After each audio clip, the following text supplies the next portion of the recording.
have to do anything I'm telling you to do or say. You don't have to agree with nothing I'm saying. This is just a think piece.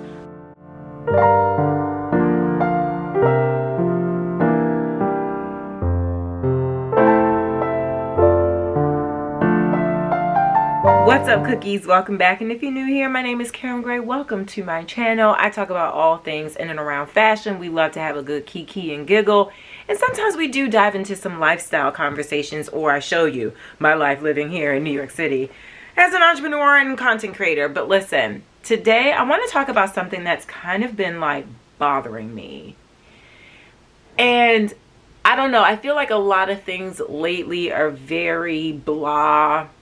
You know, January kind of took us all through the ringer. I mean, for a lot of people I've been speaking to, you know, we weren't really feeling January. She came in, she sat down, she was shady, and then she left, right? Which, fine, great, we're in February. But there's a lot of things that have been on my mind. And at this point, typically I would have like a video for preparing for Fashion Week. But I'm gonna be honest with you guys, I'm not doing a lot of stuff for Fashion Week for a few reasons. Number one, I ain't like that. I'm not there yet. You know, they not inviting me to anything right now. Like, they don't know who I am just yet. So we're not there. A second reason, during the time I was sick in January, I wasn't really in the mood to reach out to different PR brands or specific brands that would be showing for New York Fashion Week because I wasn't feeling well. I didn't want to commit myself to that so many weeks ahead. And also, like, I don't really want to go outside. I got sick twice last month. People are disrespectful with their sicknesses. Like, they shouldn't be outside, but they're outside. I just want to protect myself. I want to have a good time at home. And I kind of want to redefine how I look at personal style for myself. And this is what the video today is really about. I am so over the topic of trends and aesthetics and deciphering through them. I know, as a content creator with videos on YouTube and on Instagram, all the things, I have added to this conversation and I'm actually annoyed with now. And that's life. That's going to happen. I have contributed to the conversations of what's trending, what's in and out, what are we buying, what are we not buying, all the things. And while most of the conversations are a little bit more personal to what I feel I want to buy or don't want to buy this year, or what I think are the patterns that I'm seeing in fashion, I feel like what really hit the nail on the head for me, or the nail in the coffin for me, was the whole mob wife aesthetic, and how so many more people are focusing on a conversation of it being appropriation for women that are Italian and do actually live this mobster wife lifestyle. And then I'm like, you know, there's so many different aesthetics and fashion trends to keep up with. And from a perspective of someone, I have been working and studying fashion for the last 25 years. I came from a time where fashion trends were really based on fashion houses and what they were putting out, movies and actresses. Now I feel that fashion trends and fads are a standard that social media sets, and social media is such a high-speed chase all the time. We're constantly consuming. It's a constant visual overstimulation, and it's so hard to really be able to slow down and understand what the hell we are seeing. And now it's all become a blur, if you ask me. Understanding what's trending, what's not, what mask we're going to put on today. You know, as far as like style mask are we going to put on, and make sure we check all the boxes that we have the pieces and the right makeup and the right approach to, right? And I kind of want to go over a few things because I feel like we need to reel it in. There's a difference between fashion trends, or what used to be a difference. Now I feel like it's not different, but I want to kind of redefine the line between it. There's fashion trends, and there's fashion fads, and then there's style. Right? Fads, which we don't really hear the word a lot anymore, but it was one of the words that I came across in my merchandising textbook when I went to FIT, and I was like, oh, that's an interesting word. And diving into it, a fad is an intense and widely shared enthusiasm for something that is very short-lived. Remember those little red little rain cartoon looking boots that people run around? And that was a fad, thank God, because that was hideous, right? That's a fad, something that's super short-lived and a blip in fashion existence, okay? Maybe it had a little bit longer lifespan than it should have, but like 80s acid wash jeans, that was faddish. But yeah, something super short-lived and not really for the masses. Trends, or what determines a trend, and I'm going to read off my prompter here because I have notes today, y'all. People are influenced by a popular culture, pop culture, like athletes, musicians, stars, social media, and royalty. They are also paying attention to what people wear in popular films, television shows, online videos, and music. We also are influenced by the fashion industry's advertising, observing popular patterns, silhouettes, color tones, accessories, layering, and design choices. Trends. One trend that's happening right now, the focus on the color red. Red is a classic color at the end of the day, but sometimes it does have a moment when it sits down. And then it has these we have these experiences where it's trending for long periods of time. And it's a beautiful color to be trending. The silhouettes of oversized blazers lasted for about 2-3 years, right? Since the pandemic. The oversized granddad blazer, that was a trend. It still is a trend. Suiting is a trend. It's been trending for 4 years now. Certain types of patterns, like, oh God, the small polka dots, those were a trend, a big trend years ago. I hated it. I still do. I like very abstract looking polka dots. But anyway, that's what trends are. And when it comes to understanding style, you know, I personally feel like I'm going through a phase where I am redefining my fashion journey, because in life we evolve, we go through different phases, we become different levels of ourselves.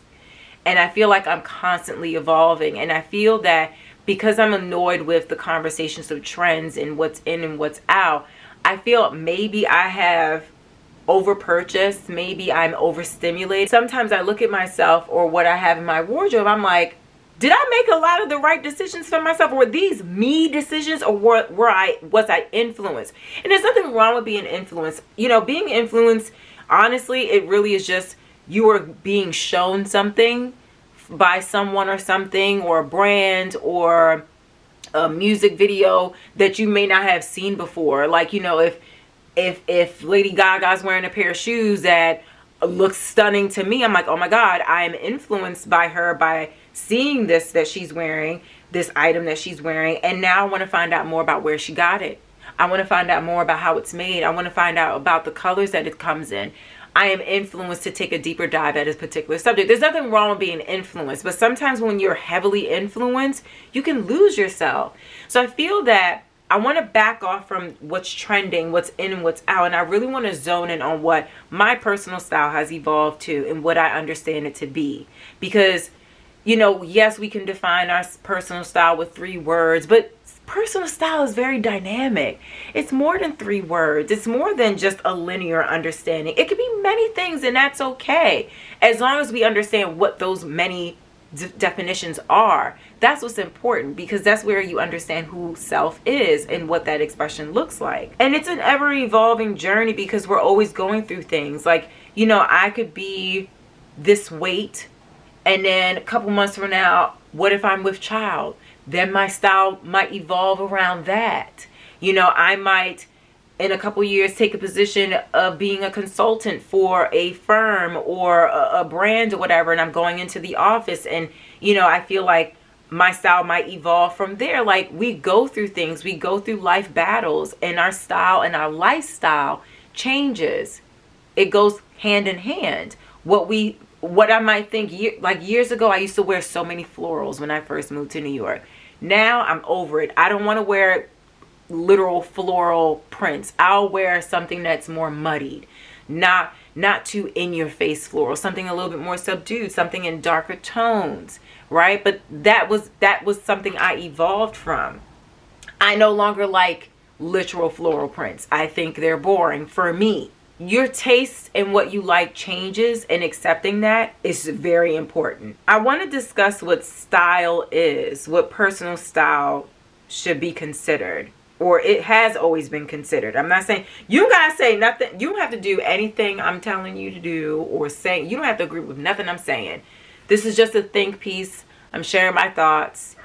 It'll either resonate or you'll disagree, and it's fine. It's healthy to disagree, but I'm just saying, I feel like I really don't want to influence too hard, but I want you to feel inspired or really have a thought about what your personal style is by the end of this video. That's all I really want. I don't want to influence you to buy anything. I'm not linking anything I'm wearing, like none of that stuff, okay? I just want us to really think about what our personal style is, because I feel like it's very muddied for a lot of people. Style and fashion is a way of dressing that is prominent and valued socially because of its innovativeness, okay? Its novelty and cultural relevance. Style is a distinctive way of dressing that leverages the wearer's personal style, their personality, while exuding self-confidence in wearing it and still being generally appealing to others, but also not really caring if you appeal to others. That is what style is to me. It's a self-expression. It is yourself in clothing form, and it is worn with confidence and full self-knowing.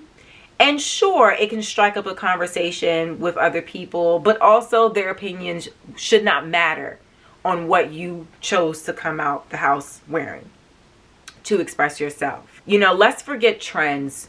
Let's forget the fashion traumas. Like when I watched John Waters' film, Serial Mom, and in the movie, the lady unalived someone for wearing white shoes after Labor Day. She's like, didn't your mother tell you not to wear white after Labor Day? You know, she was crazy about people having manners or certain things, and she was just out here doing the things, hurting people.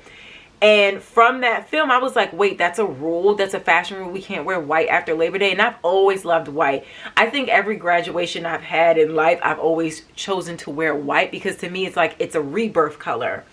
And that to me was traumatic for me to not like listen to that fashion law, whoever made it up, and say to myself, after Labor Day, I'm totally wearing white and creams and winter whites. I'm doing all of that. Breaking from those fashion traumas, or what we were told is a fashion faux pas, and just doing what we want to do. What we need to do to really define our personal style is to really zone in on what sparks actual joy. Like, what's that lady's name? Mary Kondo, the woman that goes in and helps people reorganize their spaces and like clears clutter and stuff. She made people go through piles of clothing and say, I want you to really go through this and understand what actually sparks you joy and what doesn't. And whatever doesn't spark joy, thank that item for its time, because it carries energy, and put it to the side and say goodbye to it and clear space, right? You want to approach your personal style the same way, like entering your closet and figuring out what actually brings you the most joy. And without looking through with a filter of what the current aesthetics are. You know, don't go into a closet saying, you know, what do I have here that is clean girl aesthetic? What is giving 90s aesthetic? Like, stop going through this world with applying aesthetic filters. What actually sparks joy? Like, why did you buy it in the first place? And if you're buying something because you're trying to fulfill the aesthetic and the whole look and vibe, you got to really like take a step back and understand why you even made that purchase, and why doesn't it align to who you are actually. Play dress up. Try your clothes on again. Put on the items that still have price tags on them and figure out why you don't wear it, or why you haven't worn something in a long time. Mix and match. I have such joy when I mix something like a soft, angelic looking item with a really rough and edgy looking item. Juxtaposition, really, it births such personal style that it's insane. Mixing and matching things that you would have never thought to, you know, and just go about it like, okay, I'm gonna mix a print. I'm gonna mix a floral print with a stripe. I'm gonna see how that looks, and if I don't love it, I don't love it. If I like it, then I like it. It's just about trying the things and figuring out exactly what resonates with you, and exploring your options. You know, it doesn't have to be a uniform. It doesn't have to be what you think it's supposed to be. Like, go against the grain, go against the flow, and just try it on together. And if you are unable to find this innate joy from looking at your wardrobe, then that's not good. That's a sign that tells you, okay, I've been buying the wrong shit. I don't know whose book of standards I'm following, but it's not mine. And you have to figure out how to accept the fact that you did yourself a disservice by not following your heart when it came to creating a wardrobe that is supposed to define who you are from the inside out, or express who you are from the inside out in clothing form. And also, another reason why you might not be able to find certain patterns or understand what you truly like about your closet, might be crammed.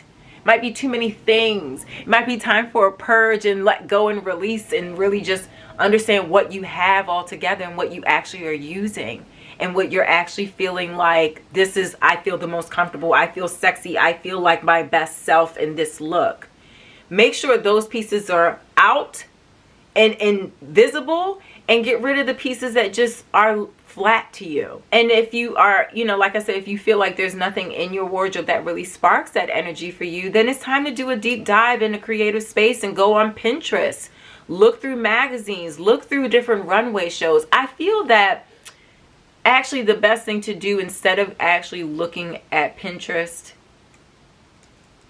out of those three things, I think the best thing to do to really figure out personal style is to look at images from fashion shows, because from there you're seeing the designs, and yes, they're styled and curated in a way, but in a way that really expresses the brand DNA, right? Expresses what the designer had on their heart and on their mind creatively. But looking at it from the runway perspective, you don't have influencers telling you anything. You don't have celebrities wearing it to certain shows, or you don't see it in a fashion magazine editorial laid out and created and put together in a way that makes you feel that this is how you would put it together, right? You're looking at from a fresh perspective. You decide what the trends are from that runway show and what that means for you. You view that fashion runway show from a perspective of whatever sparks joy from what you see, and how you interpret it, and what you would pick apart from that collection and wear, and how you would wear it together, instead of being told how to wear it by fashion magazine influencers, social media, red carpets, all those things. You pick the wardrobe selects from just looking at the show and those images. And I think that is the freshest way to approach what fashion silhouettes and patterns and colors really speak to you. And also, you know, and if you want to feel a little bit more inspired about how to create looks, or, you know, how to define your personal style, you know, watching certain movies. Divide your attention from the actual plot. Like, maybe watch a movie twice, right? You understand the plot, you're into the storyline, right? But take a moment to watch it again and look at what they're wearing. There's a few movies that truly I get so excited over when it comes to the fashion or the costume work. One is Bram Stoker's Dracula. I love the drama, the lace, the colors, the fit of everything. Cruella, oh my God, that is a fashion movie. Yes, there are moments in The Devil Wears Prada that are obviously fashion forward. Many episodes of Girlfriends, many episodes of Sex and the City, the Sex and the City film. I truly love season 5 and 6 from Sex and the City when it comes to fashion. And what else? Oh, Boomerang, Robin Givens and Halle Berry and Eddie Murphy's looks. You know, just taking pieces or just the vibe of all those costumes, right? And figuring out what actually speaks to you and why. I love Boomerang's costumes because of the structure of the suiting that the women wore, the colors that they wore, the style of their shoes, the overcoats that they had, everything just looked luxurious and cozy, and it was tailored to perfection, along with the hairstyles and the voluminous, all the things, and along with Halle Berry's iconic haircut. You know, these are the things that really, they just, I don't know, my endorphins just go. And paying attention to those things. And when I look from a perspective, so if you want to figure out like, okay, well, how does Carolyn look at her closet? I'll tell you how I find different patterns. I'm looking at my closet from where I'm sitting. There's a pattern in how I shop and how I look at my wardrobe. I love me some good old wide leg pants that are high-waisted and tailored to the T. And I love when I can wear a flat shoe with it and run around. I just love that aesthetic because I am very narrow, straight up and down, and I like to have an aesthetic where I have a bit of curve. And I feel that wide leg pants, whether it's a cargo, whether it's a slack, I love that look for me. I also love tops that are either super cinched and, you know, allow my broad shoulders to expand and just to be out and to create that waistline that I don't really have. Or I love a top that is oversized and almost looks like, oh, I'm wearing my boyfriend's button down. And because to me, I love Basic Instinct, Sharon Stone, that aesthetic too. Like there's a bit of effortless fashion that goes into an oversized button down, you know. So I noticed that I love an oversized sweater, I love an oversized button down, but I also appreciate corseted items or something that has an illusion that it's cinched in more at the waist. And I have broad shoulders and I don't mind showing that off. I also have a pattern of wearing beautiful, like I love coats. I love coats. I love floor length coats. I love coats that have a lot of drama, a lot of texture, a big like conversational piece. I mean, Susie's wearing one of my favorite coats here from Aknavas. Like it's stunning. It's a boom. It's a hit in the face. And because I live in New York, you know, more times than not, we're wearing coats and jackets. So I feel that as a New Yorker, I focus more on having a wardrobe that has really great coats and really great shoes. Anything underneath it, it could be a t-shirt from Uniqlo and a pair of jeans from Zara, and it's going to be a hit. As long as your bag, your coat, and your shoe are on point, you can't go wrong. But I love me a floor-length trench coat in all patterns and textures and oversized. So I can layer underneath, but also it creates a bit of drama when I walk. And when it comes to colors, I am more of a neutral tone girl, but I do love very subdued patterns and the colors within that. So like I like darker florals. I like pinstripe. I like abstract watercolor looking prints, you know. Those are the patterns that I see the most within my wardrobe. And I love a shoe that is interesting and fun and super detailed and whimsical, because I like to look down. Well, you have to look down when you live in New York because there's so many people that have dogs and they don't pick up the dog doo-doo. So you just gotta make sure. And there's a lot of human feces around. I'm just saying, it really is true. You gotta watch where you walk. Like it is, yes, walk with your head held high as if you have a crown. Listen, my crown is always there, but I'm gonna make sure I'm gonna watch where I'm walking because I don't want to mess up my shoes. And if I'm looking down, I want to see my nice shoes. You get what I'm saying? So those are some of the things that I see in my wardrobe that are a pattern that bring me joy and my way of shopping. And I wrote down my closing because I want to make sure that, you know, this all makes sense. We have to take our time and slow down with all this consumption of social media and figure out what we are really getting from it.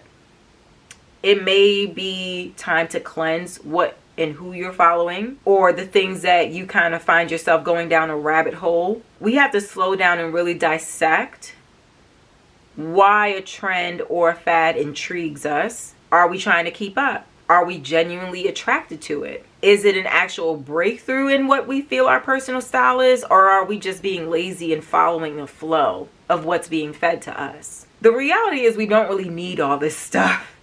And yeah, like, I'm a shopaholic. I'm gonna tell you firsthand, I'm a shopaholic. I love collecting fashion things, but the reality is I've been working and studying fashion for the last 20 to 25 years. My father is a photographer that has worked with subjects in politics, but mostly fashion. I grew up in a studio space, a warehousey studio photographic space, and I've only known fashion. My mother did not teach me how to apply makeup. My father's best friend and makeup artist, Mr. Robert, did. You know, so it's like I've only lived and breathed this lifestyle. So when I look at clothes, when I look at shoes, to me it's an art form and I collect it. But if that is not your story, you have to understand why you're attracted and connected to fashion and really stand firm in that, you know. And I'm not saying that no, if you don't have my background, you can't be into fashion. No, I'm not saying that. What I'm saying is you have to understand why you're connected to it to begin with, and why you feel the need to consume it and purchase it and invest in it and really understand that. And it better not be to keep up with the Joneses. It should not.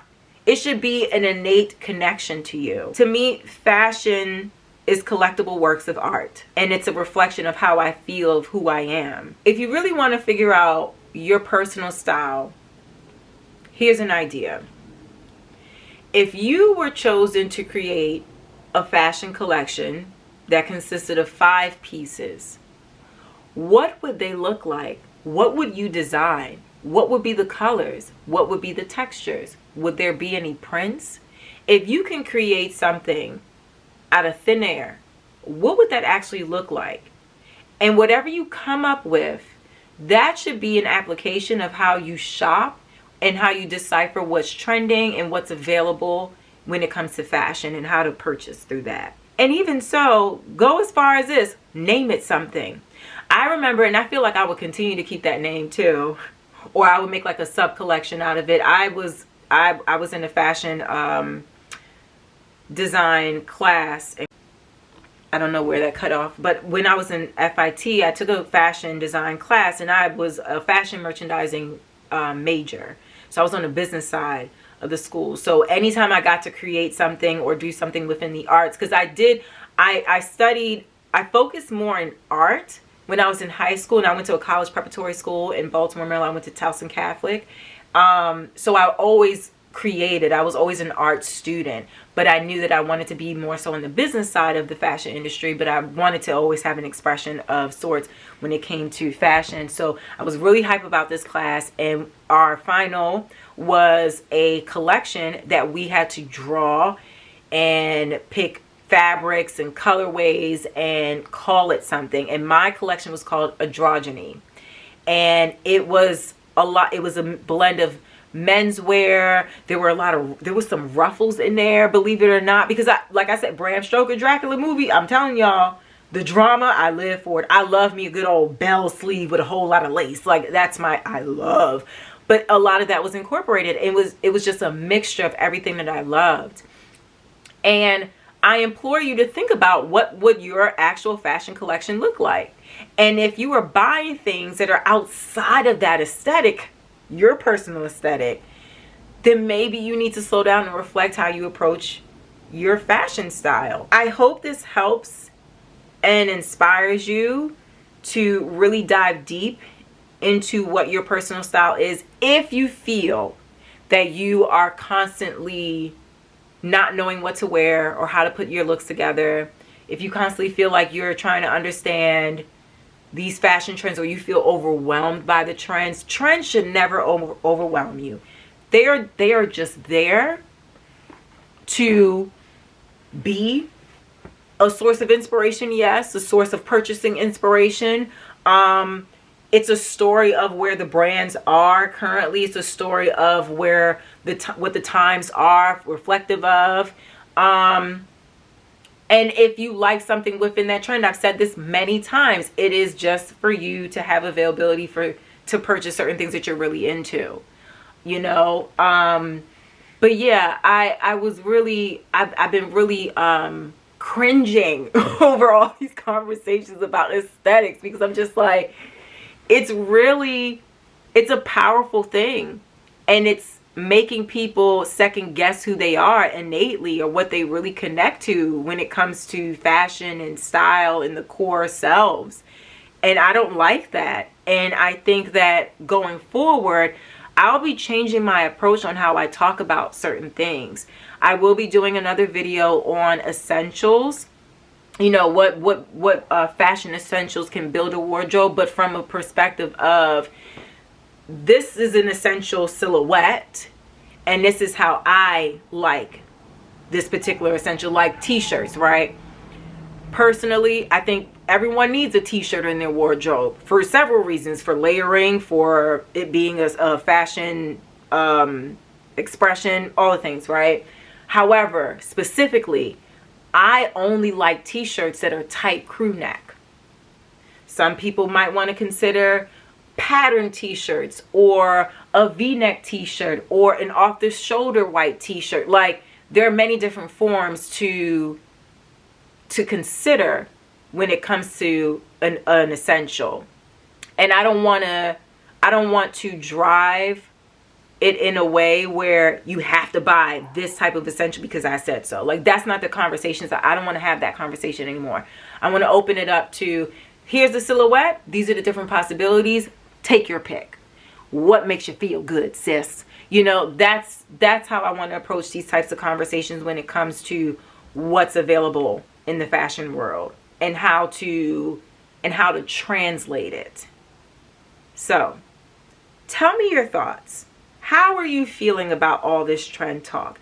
How do you feel about what I said? Does it align? Does it resonate? Does it help in any way? Do you feel I'm just doo-doo caca at this point? Like, I don't know. It was on my heart, y'all. And I just want us to feel like our most authentic selves at the end of the day. So comment below. Let me know what's on your heart and mind from this video. Share. Like. You can go ahead and dislike. It's fine, if that's how you feel. And don't forget to tell your friends about me. If you like it here, don't forget to hit that subscribe button. Don't play with me. Don't play with me. Make sure you are subscribed. Resubscribe if you need to. I hope y'all have a great rest of the day. And thank you for watching. Bye, cookies.